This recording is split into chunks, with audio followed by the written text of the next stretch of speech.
Now, we need to be controlled and slow. Nothing is easier to be controlled and slow than hydraulics when it's cold out.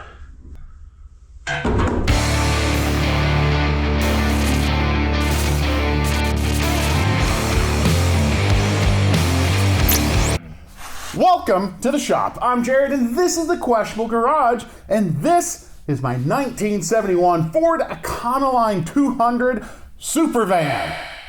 Now, if you remember this van from way back, Derek and I from Vice Grip Garage drug this thing out of a drainage ditch where it sat for 32 years and drove it approximately 5 miles without brakes and moderately on fire.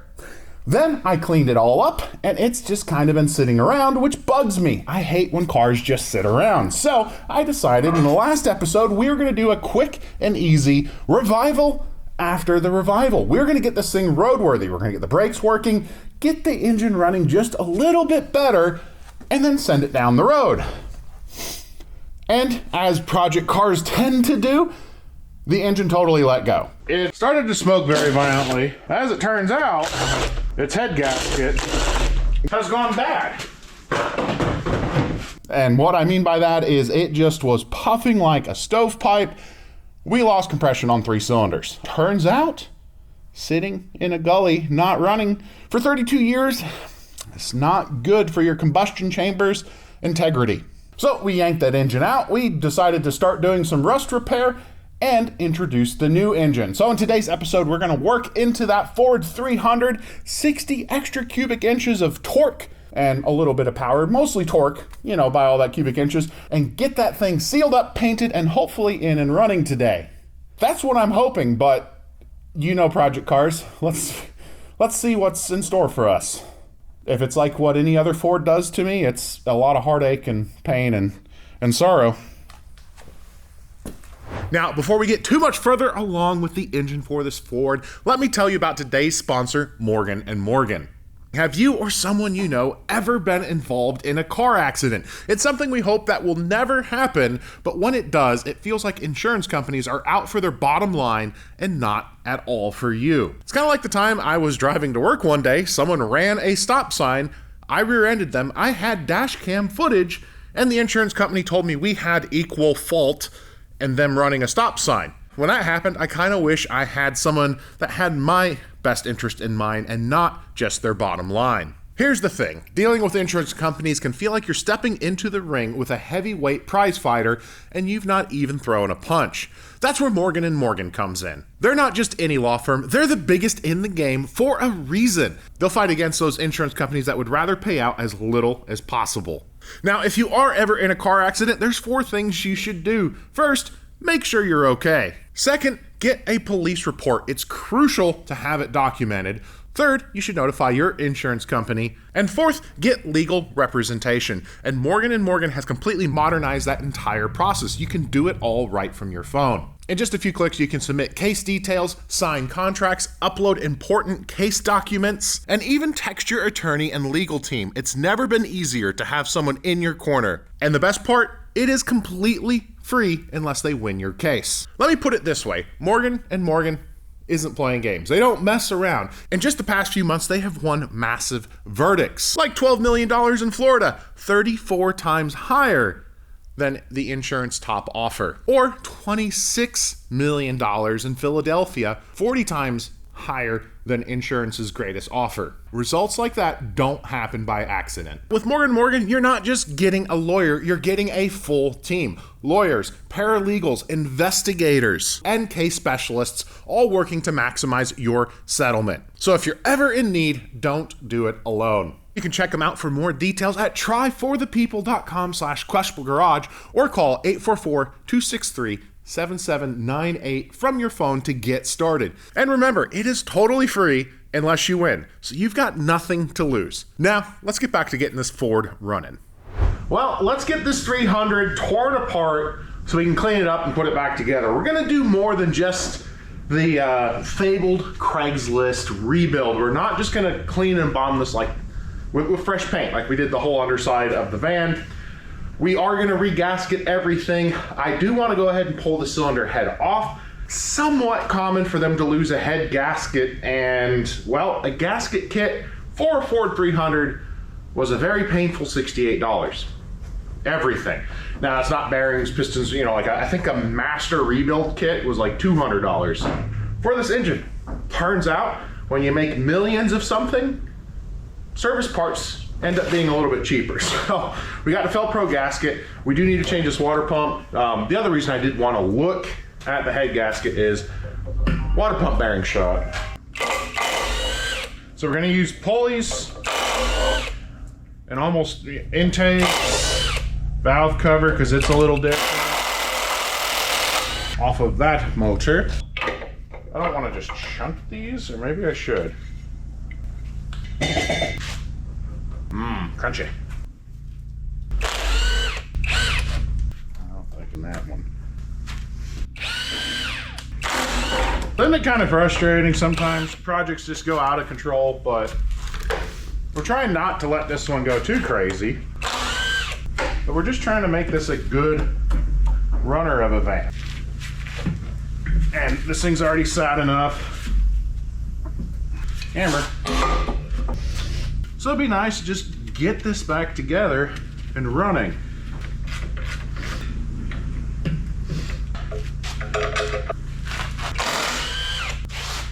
I don't know a ton about Fords, but I do know there's a lot of confusion when it comes to the, what is it, the 160, the 240, and the 300 blocks. A lot of people think you can't just drop a 300 in place of a 240. And that's actually like one of the few engines of the Ford Straight Sixes, same block. The physical dimension of a 240 and a 300, they land the same. Now I thought about knocking all this stuff off and cleaning it beforehand, but it's like, why clean more than you need to? I believe it's all power steering and AC bits.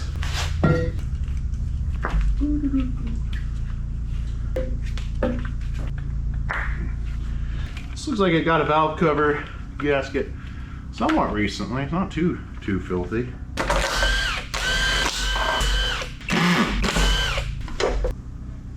That doesn't look too bad. I'm not gonna say she's spotless, but not scared by what we see in there. There's more sludge, I believe, in the 240 than there is in this puppy. All right, let's get back to getting this stuff clean. We'll pull the rockers.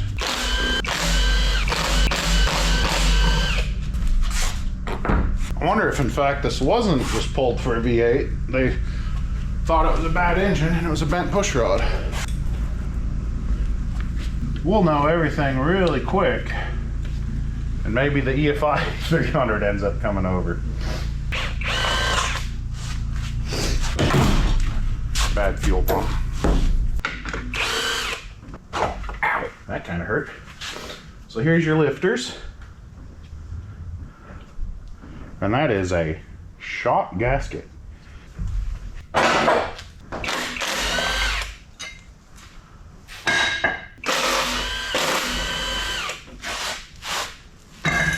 Now we're gonna end up with the van intake. Well, we may use this intake, but the van exhaust manifold. One, O2 sensor. Would be nice if we were doing fuel injection. We're not right now. Because using that means we need to also extract that stud that broke. That is the stud that resulted in me getting that nice face punch.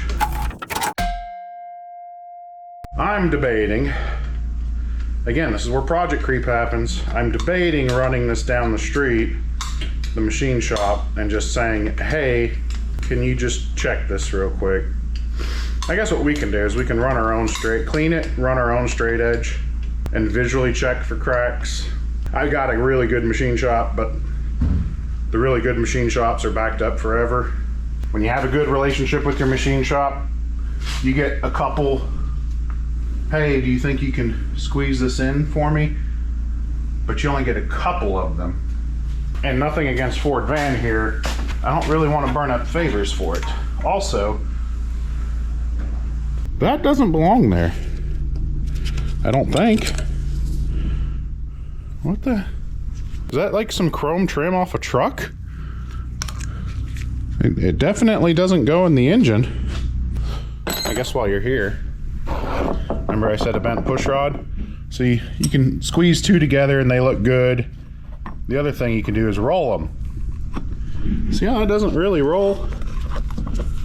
Yeah, or if we get it to roll, you see some light under it. That's a little bent. It's not good. You can see where it was rubbing and knocking some. So one push rod might be why this whole engine was parked to get torn and replaced. You know? Who knows?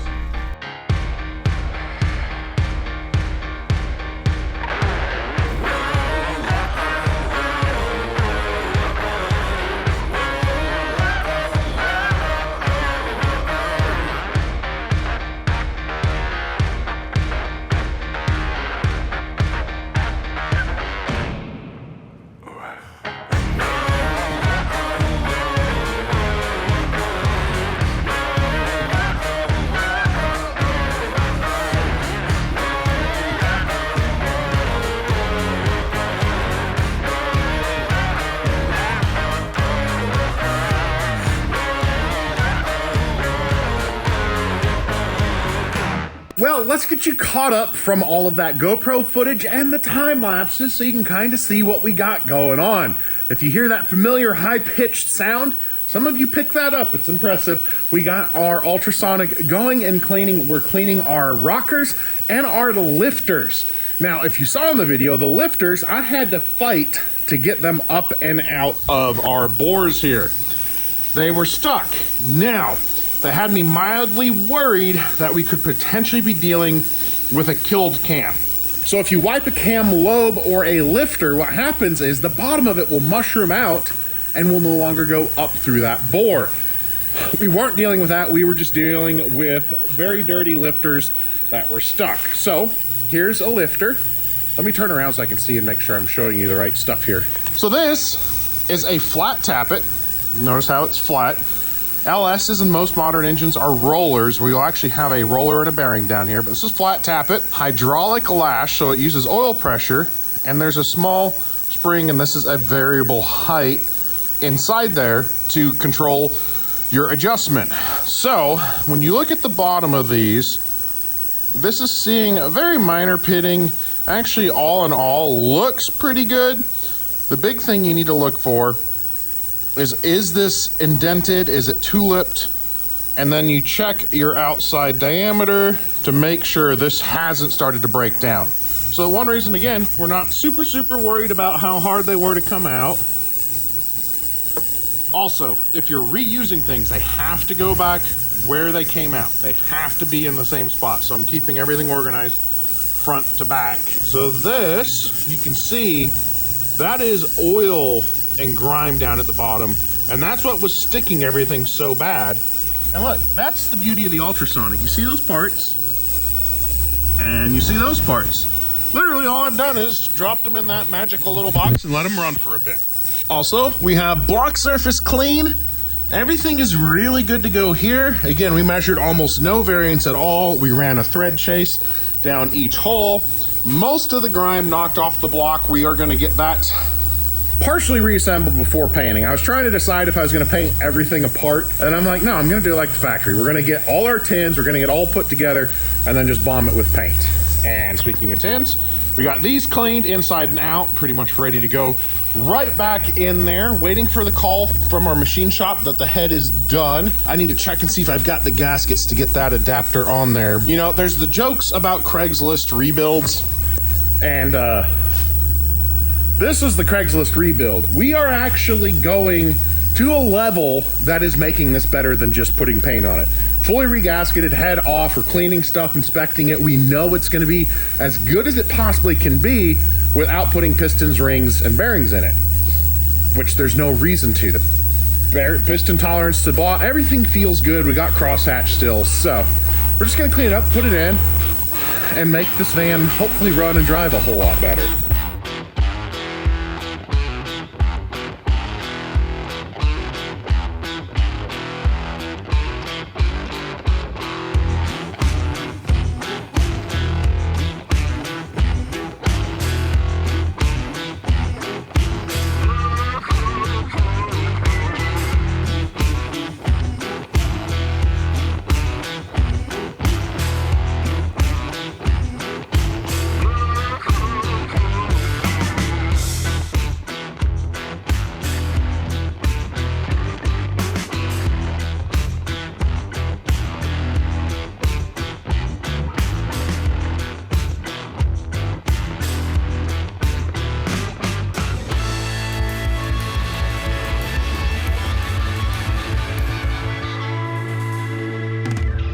So as we're getting things prepped, I went ahead and threw all of the lifters back in. Probably should have waited. I could roll the engine up side down, easier if they weren't there, but I'm hoping to get the cylinder head back today.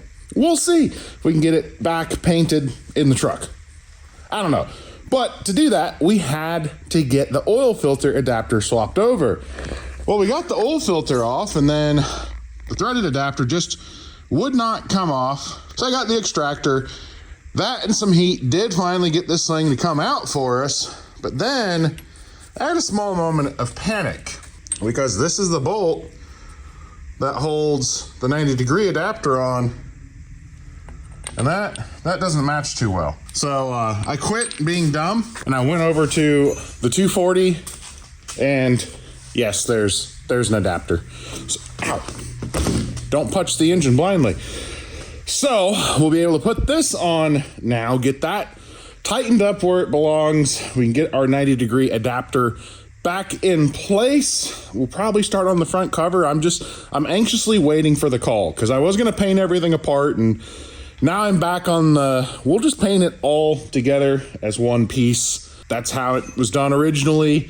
So that's what we're gonna work on. So we're gonna do a little bit more work on the block. I need to get those manifolds off, and we still need to extract one broken bolt. You know, the one that punched me in the face. All right, let's get an oil pan on this. And I'm sure someone out there sells a real nice aftermarket one-piece gasket like they do for Chevy big blocks. I don't have that. I have the 4-piece gasket you get with these things. And I don't know what happened. Have you guys experienced this too? This stuff was amazing. You could use a little bit, clean everything up, and it would just last forever. This was a brand new jug. Brand new cheese wedge of silicone, and it didn't work out of the box. So I break the top off, make a hole, and then you hit it with compressed air, and silicone explodes everywhere, but you're able to get it out and use it. Now I can take this back. O'Reilly will make it right for me. They'll give me another one, trade me out. Then they're gonna go back to Permatex, and they may or may not get their money back from Permatex. Half the time it, just isn't worth the fight. For me, I don't have that time. I need to keep working. All right, see if I can not just have a giant explosion. No, it's...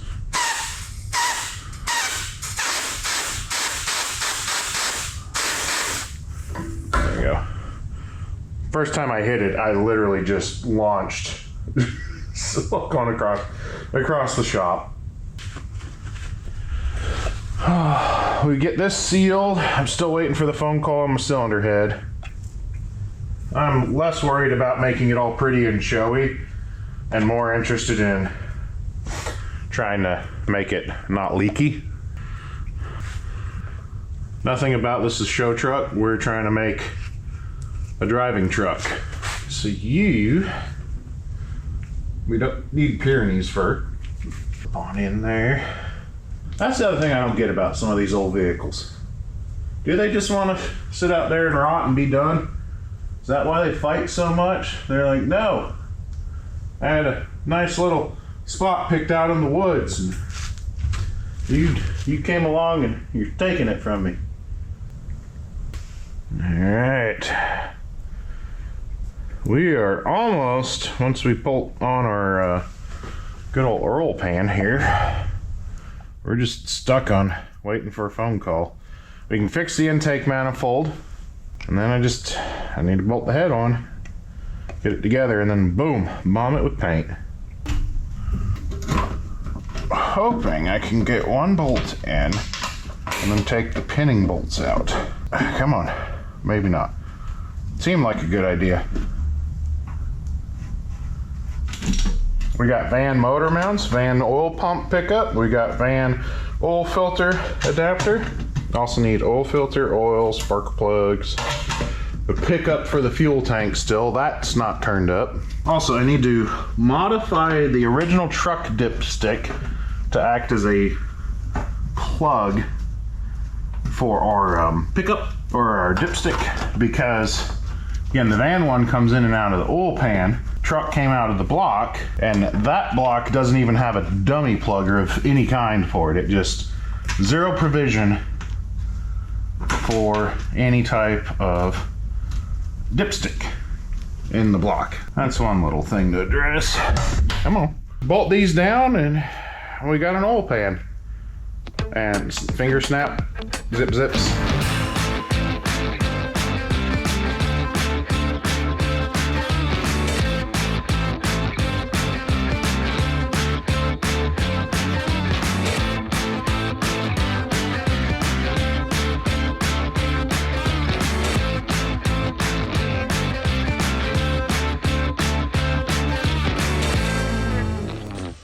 Well, we got that cylinder head back, and as I expected, it had a whole lot of warpage to it, and the guys did a great job for me. They did exactly what I asked them to.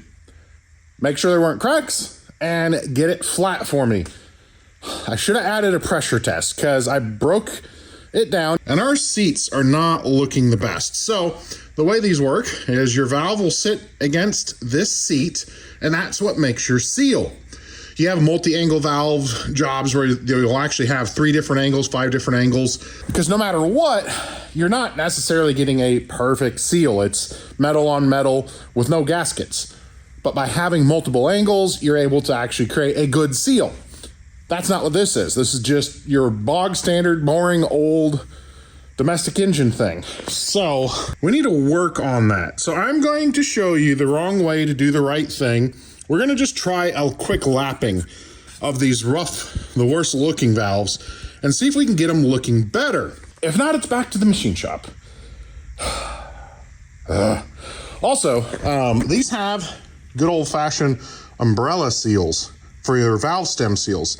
Modern seals are really cool. They have, rubber and springs. These are kind of a hard plastic. And what's fun is I love the marketing from Felpro. Modern engines run at high operating temperatures. Our modern engine for our old thing, but these premium seals are why the Felpro gasket sets are so much more expensive. It's just a different type of rubber, but high RPM and high temperature Ford 300 here. Normally you want to do this all by hand. There's little plungers, you rub it with your hands, takes too long. We're gonna use the drill. The reason you need to be very careful anytime you're using a drill to lap valves is right there, your valve stem. If you get a drop of valve compound, grinding compound on the stem and it gets into that surface, you're gonna ruin the valve and you're gonna ruin the valve stem and make your problem a whole lot bigger. So this is the time, be careful, neat, make sure you don't get anything there, and then you can kind of cheat a little bit with the drill. So we'll get set up and get to seeing if I got to take it to the machine shop. This was literally supposed to be rebuild the carb, fix the fuel tank, and be done with the van. And we've painted it, patched the floor, and are darn near rebuilding an engine. Start with some coarse grind. We just want to get a little bit on the seat surface. And you see how dark and grody that is.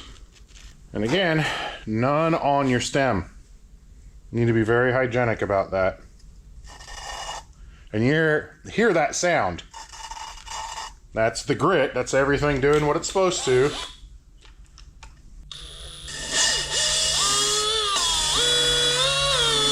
And there's different opinions. You can go until it quits making noise, or just go for whatever amount you feel good for. I generally go until it gets quiet.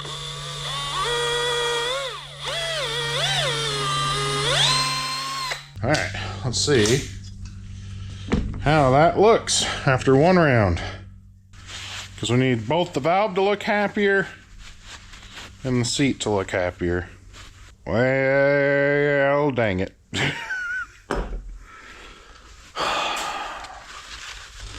And slightly good news, that seat looks great. And not good news, there's still just a lot of pitting in this valve. Ford, why? Why?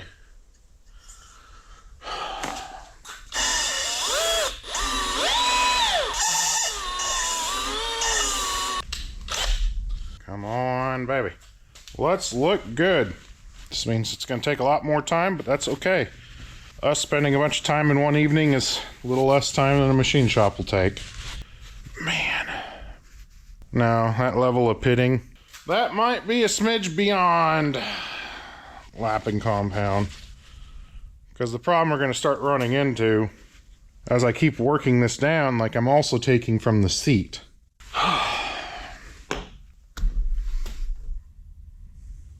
I gotta think. I'll pick you guys up in 1 second.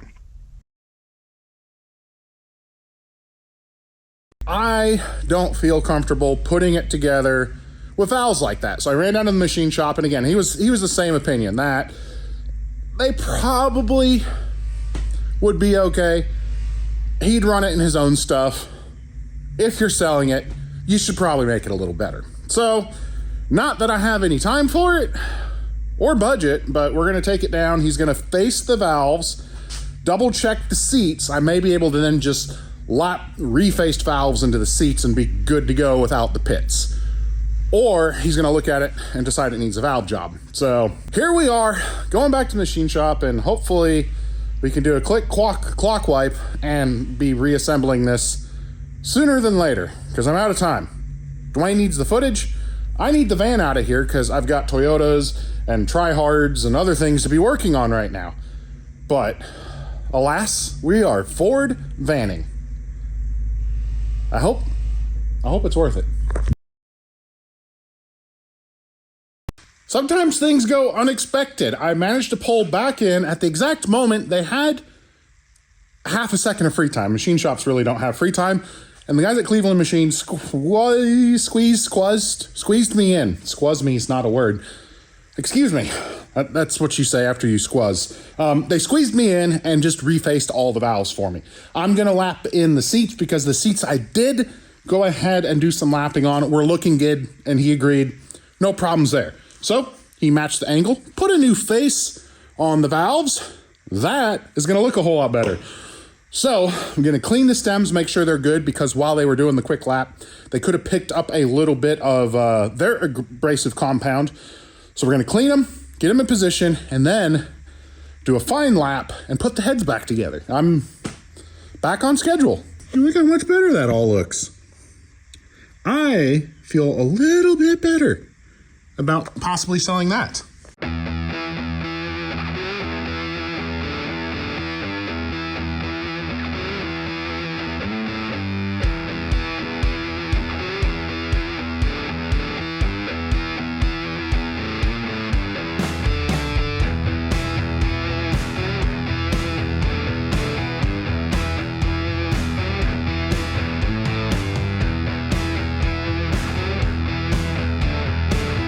There we go. We have got good seats and a good face. There's still some very, very, very, very tiny pitting that some of the valves have, but I feel good about it because you can't even detect it with a finger. It's more or less just staining. And the fact we're cutting a really nice clean, seat face, we are good. So we're gonna put this all together. Dab of oil on the valve stem up, put your umbrella seal, reverse with the compressor. You're gonna see it on the time lapse, and then we're gonna sling it on the engine, get it torqued down, try to get the tins on it, and see if I can't get paint on it before the end of the day.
At least she's a cast iron engine. So just everything is just a little bit heavier than it really needs to be. Did not copper coat this gasket. You can if you want to. I didn't. Waiting for head bolts to get cleaned. Anytime you do your keepers, it's not bolted down, it's just easier laying flat for me. Come and tap your valve stem just to make sure everything's seated and doing what it's supposed to. Take a really close look, make sure everything, nothing looks abnormal from another. All of your exhaust ports, they all kind of sit and are doing the same thing. Also, something you might have to watch out for in some different applications. The head needed a whole lot taken off of it. Like, we've bumped compression up just by how much this head needed to take off of it. Refacing the valves is changing how all of that fits, which can then also, a mixture of the valves technically should increase installed height. The installed height should go up. This matters more if you have solid lifters. We have hydraulic lash lifters, so we're pretty good there. Also, things that could be a problem if you had hydraulic lash, we had to take these things completely apart and get them unstuck and put back together. I'm sure you're thinking to yourself, just buy new ones. You really can't put new flat tappets on an old cam. So we needed a cam as well. Also, just current lifters are very hit or miss. You can do everything absolutely perfect to a T on your run-in. Meaning you're doing your 1500 RPM to 2500 RPM. You've got the right oil in it, and then you wipe a cam. You lose a lifter. For whatever reason, it doesn't matter much what brand, there's just been a problem with them. So rather than getting into any of that, we just cleaned them. Between both engines, I have a good set of head bolts. So we're cleaning them. I'll get that torque spec once they're done in the ultrasonic, you can hear it. We'll get the head down. We can then get all our rockers on, lifters on, then put our cover on, put our valve cover on, give it one last clean, and hopefully maybe end the day with the dusting of paint. We'll see. That might be tomorrow. We've made so much progress, and we are still just so stinking far away from turning a key. My goodness.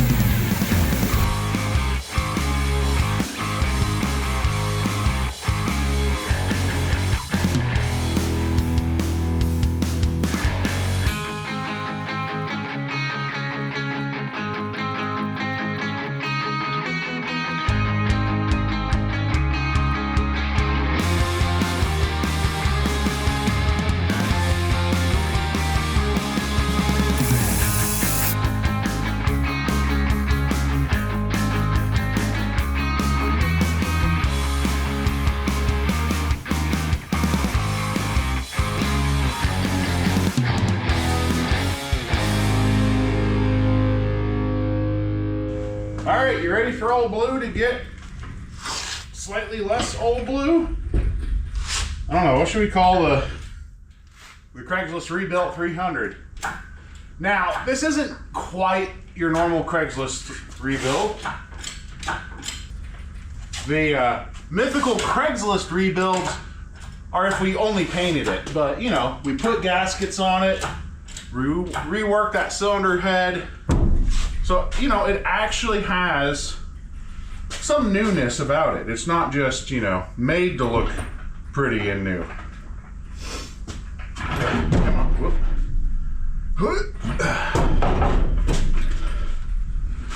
Come on. Yes, also Ford people, I am aware. I did, in fact, get the wrong shade of blue. But guess what? It's the wrong shade of blue, but it's the right shade for this engine. Now, we need to be controlled and slow. And let me tell you what, nothing is easier to be controlled and slow than hydraulics when it's cold out. Well, how's it look over there? I can't quite see.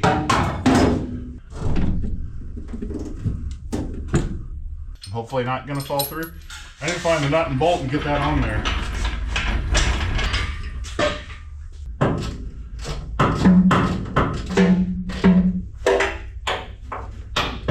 Alright, well, there's an engine in there.